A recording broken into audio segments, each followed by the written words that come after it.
कहानी पसंद आने पर वीडियो को लाइक और शेयर ज़रूर कीजिए। अजनबी आवाज़ों को सुनकर वो अपने कमरे में चला आया। थोड़ी देर बाद नाज़मा भी वहीं आ गई।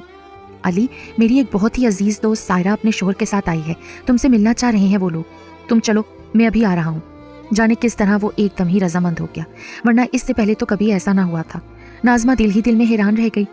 ड्राइंग रूम में दाखिल होते हुए अली की नज़र सबसे पहले जिस पर पड़ी तो वही सामने थी जिसकी एक ही झलक ने उसे दीवाना बनाया हुआ था। कई साल गुजर जाने के बावजूद जिसे हासिल ना करने की वजह से वो चिड़चिड़ा बन चुका था। वो हैरान रह गया। अरे आइए ना अली साहब, आप वहाँ क्यों रुक गए? उसके शोहर ने कहा तो वो हैरान सा उनके पास आ बैठा। आज उससे मुलाकात हुई थी तो इस तरह के वक्त बहुत आगे निकल आया था। आपको तो मालूम ही होगा, नाज़मा मेरी बहुत अच्छी दोस्त थी। स्कूल में हम साथ ही पढ़ते थे। फिर नाज़मा के अब्बू का ट्रांसफ़र हो गया और हम हैदराबाद में ही रह गए। नाज़मा ने आपसे तो जिक्र किया ही होगा ना?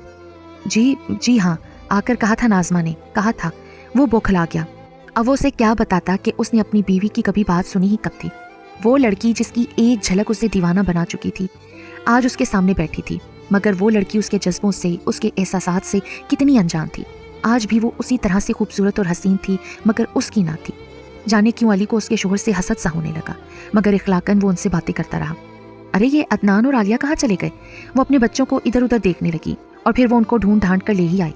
दोनों पानी में भीगे हुए थे, शायद बाथरूम में थे।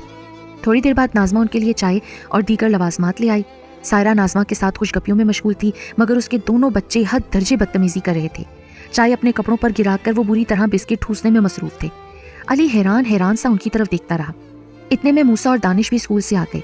आओ बेटा, आपको आपके दोस्तों से मिलवाऊं।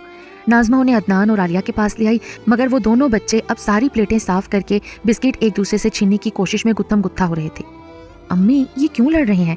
दानिश बोल पड़ा, मगर नाज़मा से कोई जवाब ना बन पड़ा। वो खामोश रही। अच्छे बच्चे लड़ते नहीं हैं। दानिश ने उन दोनों को अलहदा करने की कोशिश की, मगर 2-4 उसे भी हाथ पड़ गए। अरे बेटा, लड़ने दो इन्हें, ये इसी तरह लड़ते हैं। तुम मेरे पास आ जाओ, देखो मैं तुम्हारी मामा की दोस्त हूँ। सारा की आवाज़ सुनकर वो चौंक गया। इतनी तमीज़दार फैशनेबल माँ के इतने बदतमीज़ बच्चे। वो सोचने पर मजबूर हो गया। एक उसके बच्चे थे जिनकी तारीफ हर मिलने जुलने वाला करता था, मगर वो ध्यान ही कब देता था उन बातों पर। मगर आज उसे मालूम हुआ कि नाज़मा उसके बच्चों के लिए कितनी बेहतर माँ साबित हुई थी और वो खुद कितनी गलती पर था। ख्वाम खा एक शराब के पीछे भागता रहा था। अगर उसकी शादी सायरा से हो गई होती तो आज उसे कितनी शर्मिंदगी लोगों के सामने उठानी पड़ती। और जब सायरा चली गई तो ड्राइंग रूम की हालत काबिले दीद थी। हर चीज़ अपने ठिकाने से हटी हुई थी। तमाम रिसालों के सफ़ात फटे हुए थे, कैसेट्स रैक से नीचे पड़े हुए थे, कालीन पर जगह जगह बिस्किट बिखरे हुए थे।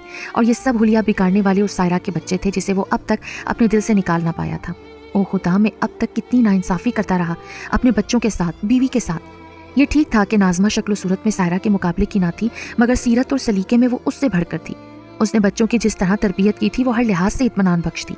भला वो औरत घर को कैसे जन्नत बना सकती है जिसे बच्चों को संभालना मुश्किल था। वो दिल ही दिल में शर्मिंदा था, जिसकी खातिर वो दिन रात दीवाना बना रहा। आज मिली तो किस तरह और किस रूप में, जिसके तस्वुर से भी उसे झुरझुरी आने लगी थी। अली ने अपनी खूबसूरत जिंदगी को अपने हाथों से बिगाड़ रखा था। आज वो अपने इस पागलपन पर बहुत परेशान था। मैं आज ही नाज़मा से अपने गलत रवैयों की माफ़ी मांग लूँगा। अब मैं वो उससे तमाम सुख दूंगा जिसकी वो हकदार है। अल्लाह तेरा शुक्र है, तूने मुझे सही रास्ता दिखाया, वरना मैं ना जाने कब तक भटकता रहता। अली, चाय लाऊं आपके लिए? नाज़मा का वही लहजा था, रंधा हुआ, सहमा सहमा सा। नाराज़ हो मुझसे? अली के लहजे की नरमी उसके लिए अनजानी थी। नहीं तो। नाज़मा घबरा गई। यहाँ आओ, मेरे करीब बैठो।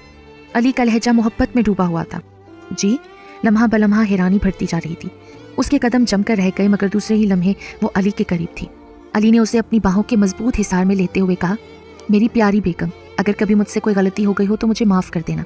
ये कहते हुए अली ने उसकी पेशानी प्यार से चूम ली। खुशी और एहसास तशक्कुर से उसकी आंखों से 2 आंसू निकले और अली के दिल में हमेशा हमेशा के लिए दफन हो गए।